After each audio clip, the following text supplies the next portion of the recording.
Teknik analisis biaya bagian yang ketiga ya. Saya mengambil contoh ya, salah satu contoh ya, yang sering kita ketemukan. Ya, sebagai contohnya adalah sebuah distributor baterai atau aki untuk truk menyimpan baterai selama 1 tahun. Ya, kenaikan biaya 5% ditambahkan setiap tahun untuk menutupi biaya investasi distributor. Jadi distributor itu yang menyalurkan ya, jadi menerima dari perusahaan, ya mungkin dia langsung jual sendiri atau juga disalurkan ke toko-toko yang membutuhkan yang menjual. Ya. Kira-kira seperti itu ya. Buat kalkulasi yang diperlukan untuk menunjukkan mana dari pernyataan berikut yang benar dan mana yang salah tentang biaya baterai. Ya. Ya, sudah ditetapkan di sini untuk 1 tahun harus ada tambahan biaya sekitar 5%. Nah, pernyataan yang pertama, jumlah 200.000 sekarang setara dengan biaya 215.000 1 tahun dari sekarang. Jadi tahun depan itu 200.000 itu akan menjadi 215 ya, karena ada kenaikan 5%. Ini benar atau enggak gitu ya. Oke, nanti kita cek ya. Ada pernyataan yang kedua. Biaya baterai truk sebesar 200.000 1 tahun yang lalu sama dengan 205 pada saat ini. Nah, benar atau tidak kita cek nanti. Ada pernyataan ketiga. Biaya 200.000 sekarang setara dengan 210 1 tahun mendatang dari sekarang. Nah, kemudian yang D, biaya 300.000 sekarang setara dengan 289.000 1 tahun yang lalu. Jadi 1 tahun yang lalu 289.000, sekarang dia nilainya adalah 300.000 ya, karena dibebani biaya. Kemudian yang E, biaya tercatat yang terakumulasi dalam 1 tahun atas investasi baterai senilai 200.000 adalah 10.000. Nah, kita lihat dari pernyataan-pernyataan ini mana yang benar, mana yang salah. Ya, karena kita berketetapan 5%. Tetapi ya, mengapa ini selalu disampaikan? Karena sering kali kita melihat bahwa antara masing-masing orang itu menyatakan ini benar. Ya, tetapi kita tidak tahu berapa persen ya. Hanya orang mengatakan kalau sekarang 200.000 ya, nah tahun depan ya 215. Ya, tidak disebutkan berapa persen. Tetapi kesepakatan ya, katakan antara penjual dan pembeli. Berapa banyak kita mengetahui atau mendengar hal-hal seperti ini. Kemudian biaya baterai truk sebesar 200.000 1 tahun yang lalu sama dengan 205 saat ini, gitu ya. Ini juga pernah kita dengar, gitu ya. Ada orang kemudian sepakat, oh ya, enggak masalah, dah, ya 205 misalnya harus dibayar. Ya. Tetapi itu memenuhi syarat persyaratan 5% atau tidak, kita tidak tahu. Artinya A, B, C sampai E itu bisa bebas, tergantung kesepakatan. Ya, jadi seorang berjualan, ya, dia mungkin membelinya lebih nilainya lebih kecil atau 200.000. Ya, maaf. Tapi sekarang dia menjualnya 215. Ya, ya ini mungkin sering kita lihat mendengar ya dulu saat-saat yang lalu pedagang mengatakan ya ini sudah harga pokoknya ini. Ya, kalau saya sudah tidak bisa motong lagi dan sebagainya misalnya. Ya.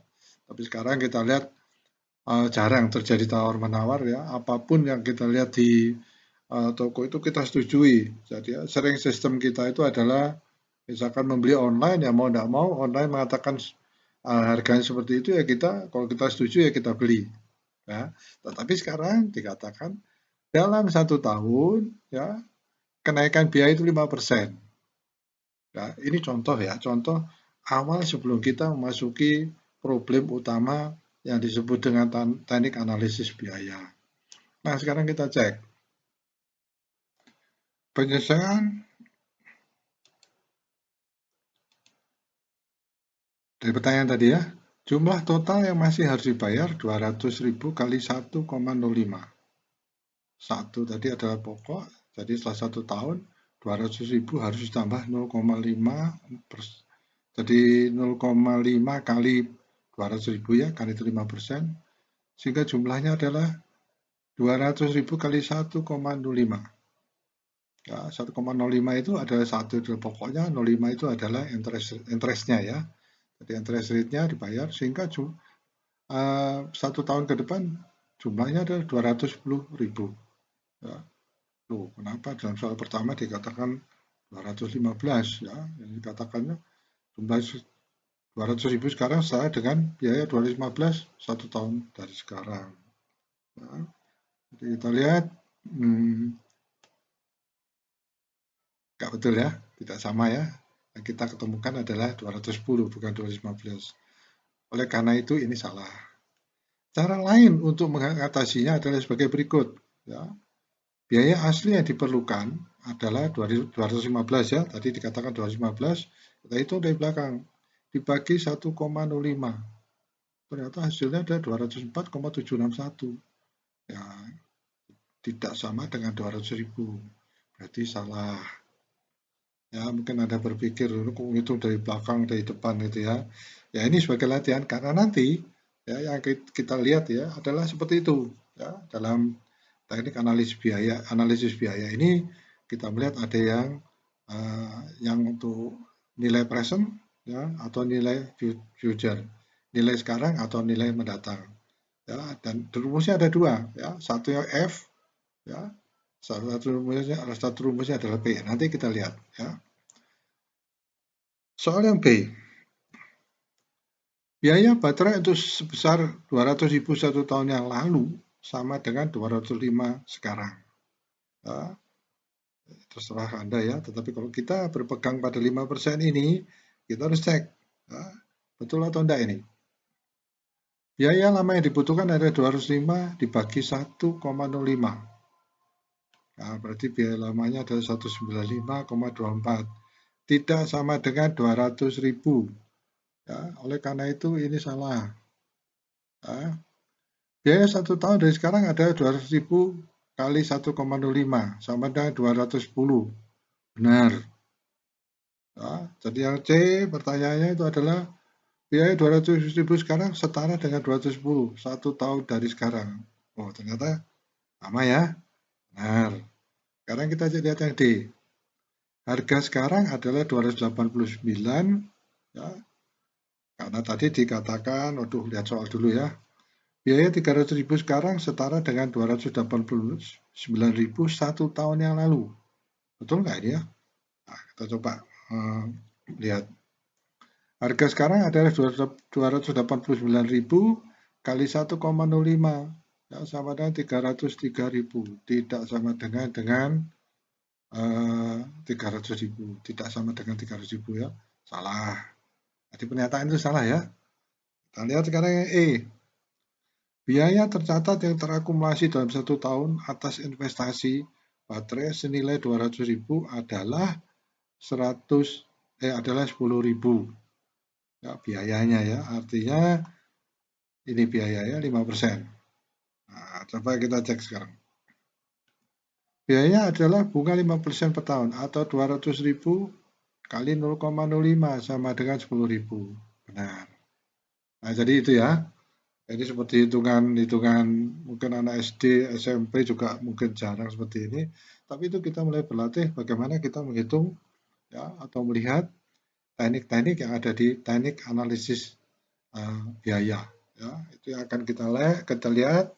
Ya, nanti ada rumus-rumus langsung yang mempunyai arti-arti tersendiri. Ya, tapi kita mulai sekarang sudah melihat apa yang umumnya dilakukan dalam teknik analisis biaya.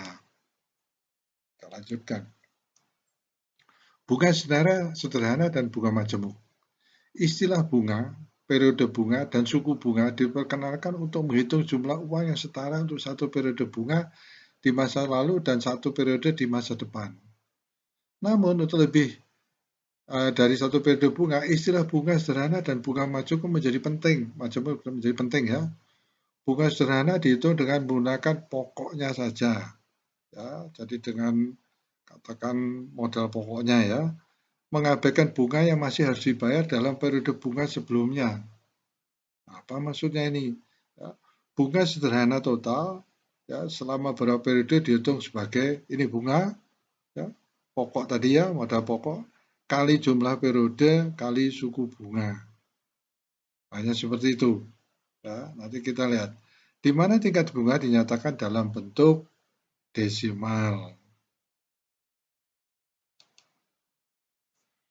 Contoh, sebuah perusahaan meminjam uang untuk melakukan pembuatan atau untuk membuat ya mempercanggih gitu peralatan kontrol ya yang canggih dan efisien untuk mendukung mesin industri blow molding plastik yang baru. Ya, mesin plastik sistem tiup. Ya. Pinjaman sebesar 100 miliar rupiah selama 4 tahun dengan bunga sederhana 5% per tahun. Ya. Berapa banyak uang yang akan dibayar kembali oleh perusahaan tersebut setelah 4 tahun? Ya. Tampilkan hasilnya supaya terlihat ya. Bunga per tahun dari 100 miliar ya dikalikan 0,0 sama dengan 100 miliar kali 0,05 sama dengan 5 miliar. Jumlah bunga selama 4 tahun adalah ya 100 miliar kali 4 kali 0,05 sama dengan 20 miliar. Jumlah yang harus dibayar setelah 4 tahun dalam 100 miliar ditambah adalah 100 miliar ditambah 20 miliar sama dengan 120 miliar. Ya. Bunga 5 miliar yang masih harus dibayar pada tahun pertama dan 5 miliar yang masih harus dibayar pada tahun kedua tidak menghasilkan bunga. Ya. Bunga yang harus dibayar setiap tahun hanya dihitung atas pokok 100 miliar. Ini penjelasannya adalah seperti begini. Misalkan saya meminjam 100 miliar dalam 1 tahun, ya, akhir tahun peminjaman saya harus membayar 105 miliar. Nah, tetapi karena 2 tahun, 100 miliar, 105 miliar itu harus dikalikan dengan bunga lagi. Ya, seharusnya seperti itu. Ya, karena kita belum membayar bahwa pokok yang kita pinjam masih 105 miliar. Ya, tetapi di sini adalah sangat sederhana. Sudah disepakati 4 tahun, ya, sehingga yang dibayar itu hanya setiap tahun bunga 5% atau dalam hal ini 5 miliar. Ya. Rincian membayar pinjaman ini ditabiskan dalam tabel 1-1 dari sudut pandang peminjam. Tahun 0 mewakili masa kini, yaitu saat uang itu dipinjam, tidak ada pembayaran yang dilakukan sampai akhir tahun ketiga. Ya, nanti akhir tahun keempat ada bunganya lagi, terus kemudian kita membayar keseluruhannya. Ya. Jumlah hutang setiap tahun meningkat secara seragam 5 miliar. Karena bunga sederhana dihitung hanya dari pokok pinjamannya saja. Nah, ini tabelnya. Jumlah pinjaman 100 miliar. Ya, pada tahun ke-0 karena dia baru pinjam belum ada bunga ya interest. Hutangnya masih 100 miliar. Ya, jumlah yang dibayarkan belum ada karena baru pinjam. Pada akhir tahun pertama, tahun ke-0 atau awal tahun pertama, bunga mulai muncul 5 miliar. Ya, jadi hutangnya menjadi 100 tambah 5 miliar. Ya. Yang dibayarkan berapa? Tidak ada pembayaran atau mencicil atau mengangsur ya, sehingga yang dibayarkan ada 0. Tahun kedua ada lagi bunganya 5 miliar sehingga pinjaman kita menjadi 110 ya, pada akhir tahun kedua. Tidak ada yang diangsur atau dibayar. Tahun ketiga pun demikian. 5 miliar menjadi 105 miliar. Tidak ada pembayaran. Sampai akhir tahun ketiga tidak ada pembayaran. Nah, pada tahun keempat ada lagi bunga 5 miliar. Sehingga jumlahnya semua adalah 120 miliar. Ya. Jumlah yang dibayarkan adalah 120 miliar. Ya, jadi yang pinjam 100 miliar setelah 4 tahun menjadi 120 miliar. Ya. Ini adalah sistem kalau yang dihitung itu adalah yang disebut dengan bunga sederhana. Ya. Baik, ini adalah cara yang disebut dengan simple ya, dengan sederhana ya. Untuk bunga majemuk ya tadi dikatakan bahwa tadi bunga sederhana, sekarang bunga majemuk. Bunga yang masih harus dibayar untuk setiap periode bunga dihitung pada pokok ditambah jumlah total bunga yang terakumulasi di semua periode sebelumnya. Jadi bunga majemuk berarti bunga di atas bunga. Bunga majemuk juga mencerminkan pengaruh nilai waktu uang terhadap bunga. Ya. Sekarang bunga untuk satu periode dihitung sebagai bunga sama dengan pinjaman pokok ditambah semua bunga yang masih harus dibayar kali suku bunga. Nah, ini ya. Interest sama dengan principal ditambah semua interest itu dikalikan interest rate. Nah, contoh lain, ya dari pernyataan sebelumnya, perusahaan yang sama minjam 100 miliar dari sumber berbeda dengan bunga majemuk. Nah, jadi pernyataan keterangan sebelumnya ya. Hitung jumlah total yang harus dibayar selama 4 tahun. Bandingkan dengan hasil ini dan dari contoh yang sebelumnya. Penyelesaian. Bunga dan jumlah total yang harus dibayarkan setiap tahun dihitung dengan cara bunga sama dengan bunga tahun pertama sama dengan 100 kali 0,05 sama dengan 5M. Jumlah total yang harus dibayar setelah 1 tahun adalah 100M tambah 5M sama dengan 105M. Bunga tahun kedua adalah 105 kali 0,05 sama dengan 5,25M. Jumlah yang harus dibayar setelah tahun kedua adalah 105M tambah 5,25M, bunga baru sama dengan 110,25M. Bunga tahun ketiga, ya karena uang pokoknya ya pinjaman pokoknya menjadi 110,25 kali 0,05 sehingga bunganya adalah 5,513M. Jumlah total yang dibayar setelah tahun ketiga adalah 110,25M ditambah 5,513M ini ya sama dengan 115,763M. Bunga tahun keempat ya dari 105 ini kita tarik bunganya lagi yang mendapatkan bunga 5,787M. Jumlah total yang harus dibayar setelah tahun keempat adalah 115 ini ditambah bunga ini ya, sama dengan 121,55M. Rinciannya ditunjukkan pada tabel. Ya. Rencana pembayaran kembali sama dengan contoh bunga sederhana. Ya. Tidak ada pembayaran pokok sampai pokok ditambahkan bunga yang masih harus dibayar jatuh tempo pada akhir tahun keempat. Bunga ekstra dibayarkan dibandingkan dengan bunga sederhana selama periode 4 tahun. Nah ini, pertama kita pinjam 100 miliar. Nah, ini seharusnya di atas ini, Anda tahu kecil. Bunganya, interest rate-nya 5 miliar. Ya, hutang kita menjadi 105M. Pada tahun kedua, modal kita, pokok yang kita itu ada 105M. Kemudian bunganya menjadi, untuk dari 105M, ada bunga 5,25. Ya, sehingga kita harus hutang kita menjadi 110,25M. Pada awal tahun ketiga pinjaman kita menjadi 110 ya. Sehingga akhir tahun ketiga kita harus membayar bunga lagi sebesar ini. Sehingga keseluruhannya menjadi 115,763M karena tidak pernah dicicil sekalipun. Sini ya. Pada tahun keempat, ya tadi sudah kita hitung, 115M ini jadi modal pokok yang kita pinjam, bunganya sekian, ya, sehingga hutang kita saat ini ada 121,55 M. Ya, jumlah yang harus bayarkan adalah seperti ini. Jadi itu tadi adalah bedanya antara bunga sederhana dan bunga majemuk. Perbedaan antara bunga sederhana dan bunga majemuk tumbuh secara signifikan setiap tahun majemuk, ya.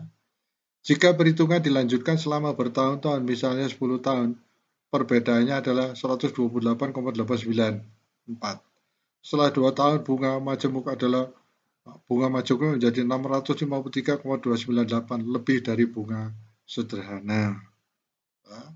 Ini adalah awal kita melihat, ya, apa yang kita sering lihat, apa yang pernah kita praktekkan. Nanti, ya, yang akan kita diskusikan adalah bagaimana, ya, rumusnya. Ya. Baik, kita lihat.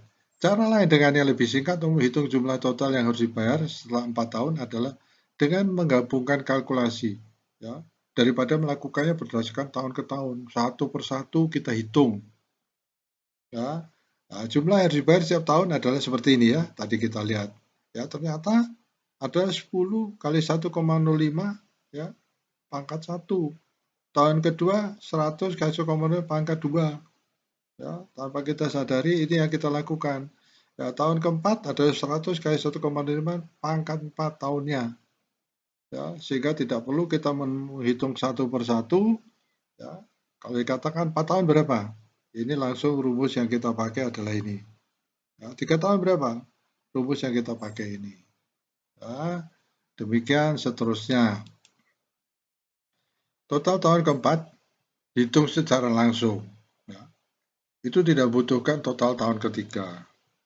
Dalam bentuk rumus umum, hubungan fundamental ini digunakan berkali-kali dalam diskusi kita nanti.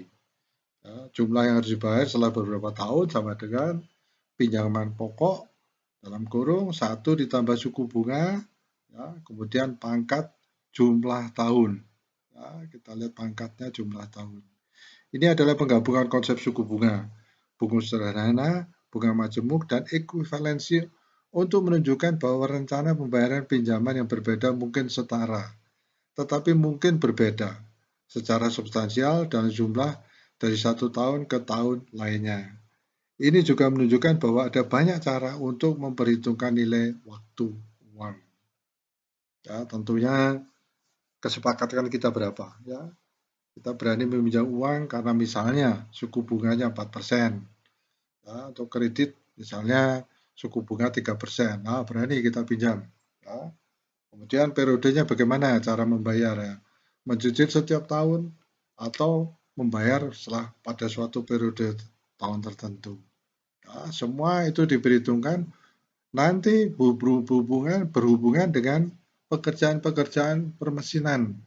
Ya, itu tadi contoh pekerjaan mengenai membuat alat kontrol mesin blow molding, ya.